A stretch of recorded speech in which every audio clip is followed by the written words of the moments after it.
할렐루야. 하나님께 영광 돌립니다. 오늘은 6월절 구속에 참여하는 두 번째 원리들에 대해서 살펴봅니다. 기도합니다. 하나님, 영광과 감사와 존귀가 하나님께 있습니다. 온 마음으로 하나님을 사랑하며 높입니다. 우리가 드리는 이 모든 사모함과 하나님을 향한 기도와 예배와 찬송을 하나님께서 받으시길 원하며 출애굽기의 말씀들이 열려지기를 원합니다. 종을 낮추시고 겸손하게 하시고 오직 말씀의 도로만 쓰임받게 하시고, 모세가 하나님 편에 서서 백성을 품에 안고 말씀의 가치를 알고 전했던 것처럼 그렇게 말씀의 통로만 되기를 원합니다. 하나님의 능력과 지혜와 성령의 나타남과 그 계시의 영으로 우리를 새롭게 하시고 깨닫게 하시고 눈을 여시고 마음을 열어 믿음 위에 서게 하옵소서. 오늘로 말씀하실 하나님을 찬양합니다. 예수님의 이름으로 사모하며 축복하며 기도합니다. 아멘. 자, 여러분, 지금 21절부터 28절까지 첫 번째 6월절입니다. 지금도 이것을 외적으로 형식적으로 외형적으로 지키는 것은 예수님이 이 땅에 구주로 오심을 거부하는, 육체로 오셔서 십자가를 지신 것을 거부하는 불신이다, 그렇게 말씀을 드렸습니다. 우리는 이제 이거를 형식적으로 지키지 않지만 여전히 6월절의 본질을 기억하며 주의 보혈을 의지하여 6월절 어린 양의 피로 완성된 구원에 참여하고 있다라는 겁니다. 그러나 이 심판이 아닌 구원에 참여하는 6월절의 복음, 이 복음에 참여하기 위해서 가장 중요한 첫 번째는 뭐였습니까? 전달자가 있어야 된다는 겁니다. 하나님 편에 철저하게 서는 복음 전도자. 그런가 하면 백성들을 하나하나 사랑하며 가슴에 품는 그런 전도자. 그런가 하면 이 심판, 구원의 복음의 가치를 알고 소중히 여길 줄 아는 자. 이런 사람이 지금도 필요합니다. 두 번째 가장 중요한 것은 정결함입니다. 깨끗함입니다. 사람이 정결치 못하기 때문에 그들을 깨끗하게 할 수 있는 그런 것이 필요했습니다. 그래서 첫 번째가 뭐냐? 바로 어린 양이었어요. 흠없는, 점도 없고 흠없는 어린 양을 준비하겠습니다. 이 어린 양을 누구를 예표한다고 했어요? 예수 그리스도를 이야기합니다. 그러므로 오직 구원해 주는 예수님 외에는 없다는 겁니다. 왜냐? 지금까지 수많은 의인들이 있었지만 그들은 다 죄가 있어요. 죄에 대해서 자유함이 없습니다. 왜냐? 사람을 통해서 태어났기 때문이고 성령으로 잉태된 오직 예수님 외에는 구원해 주가 없다. 성경을 모르고 성령이 감동하심 가운데 있지 않는 자들은 이 놀라운 비밀에 대해서 알 수가 없어요. 그러므로 우리는 타협해서는 안 되고 선포하고 순종할 때 성령이 구원받기로 예비된 사람들은 다 그 마음을 열어 이 놀라운 비밀의 복음에 참여할 줄로 믿습니다. 그러므로 세상이 거부하고 예수님을 거부한다고 해서 이상히 여기지 마세요. 원래 사단은 악한 영으로 역사해서 사람들의 마음을 닫습니다. 그러나 우리는 예수님만이 점도 흠도 없는 어린 양이라는 것을 믿습니다. 왜냐?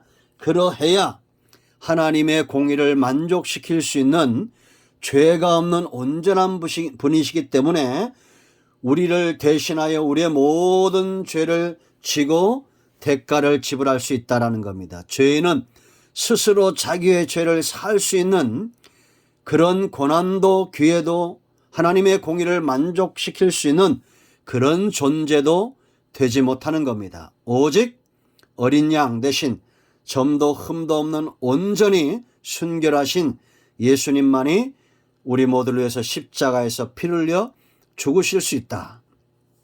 그러므로 여러분, 오늘날 정결케 되는 오직 하나의 방법은 뭐냐? 바로 어린 양 대신 예수 그리스도의 보혈이다라는 겁니다. 아멘. 이 피를 22절 말씀 보면 우슬초로 묶음을 가져다가 그릇에 담은 피에 적셔서 그 피를 문 임방과 좌우 설주에 뿌리고 아침까지 한 사람도 자기 집 밖에 나지 못하겠어요. 우슬초를 사용했다라는 겁니다. 이 우슬초는 당시에 팔레스타인 지역 광야 등지에 많이 흔했던 풍조목인데 이걸 정화시키는 더러워진 것을 깨끗하게 하는 그런 성질을 소유한 것이다 이렇게 여겨집니다. 이런 이유로 인해서 성경에서 각종 정결 예식의 도구로 사용되었다라는 겁니다. 레위기 14장 51절, 민수기 19장 18절, 열왕기상 4장 33절 말씀을 보면 우슬초는 정결케 하는 도구였다라는 겁니다. 여러분, 주의 보혈은 정결한 겁니다. 그렇다면 이 보혈의 복음을 전하는 자나 전하는 어떤 방법이나 그 모든 것들은 다 정결해야 됩니까? 안 정결해야 됩니까? 정결해야 된다라는 겁니다. 이 피의 복음을 전하는 우리의 입술이 정결해야 되고 교회가 복음을 전하는 방법론들이 정결해야 되고 복음을 행하는 모든 그런 영역들이 다 정결해야 된다라는 겁니다. 세상적인 방법으로 타협을 해서는 안 된다라는 겁니다. 지금도 여러분 우리는 우슬초와 같은 이런 도구가 되기를 소원하고 그런 방법으로 복음을 담아야 된다라는 겁니다. 이제 우리가 성막론 가면 25장부터 보겠지만 이 피를 담는 그릇 또 그 제물을 담는 그릇들 전부 정결하게 구별시켰습니다. 하나님 구약시대나 신약시대나 똑같은 것은 뭐냐? 이런 하나님께서 우리에게 말씀하시는 근본 정신들이에요.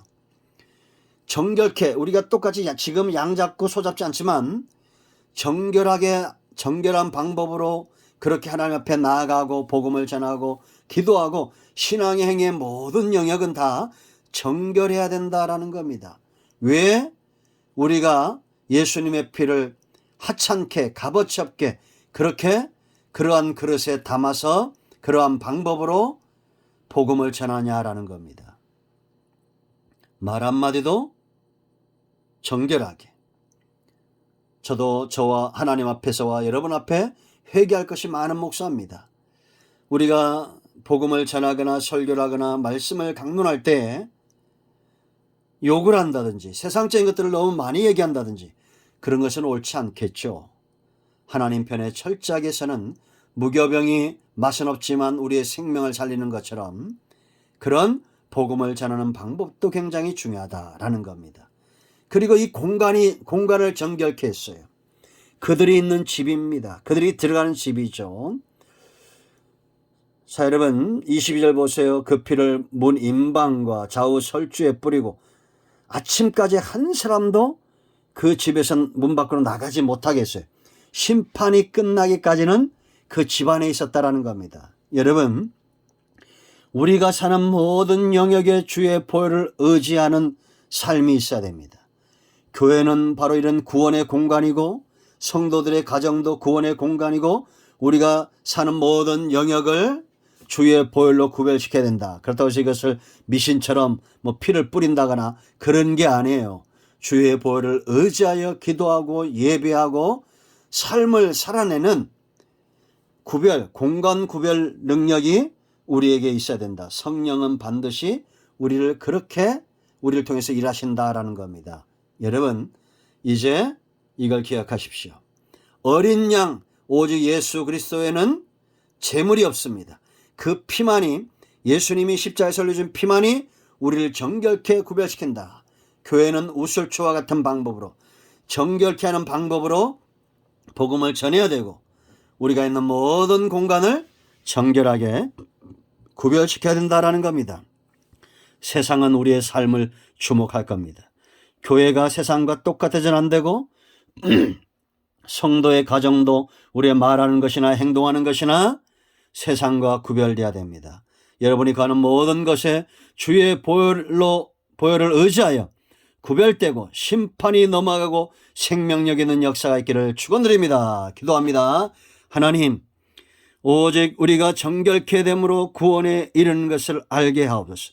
인간의 수고와 인간의 노력과 인간의 필요는 절대 하나님의 공의를 만족시킬 수 없고 이 심판을 넘어갈 수 없다는 걸 알고 우리가 주의 보혈을 의지합니다.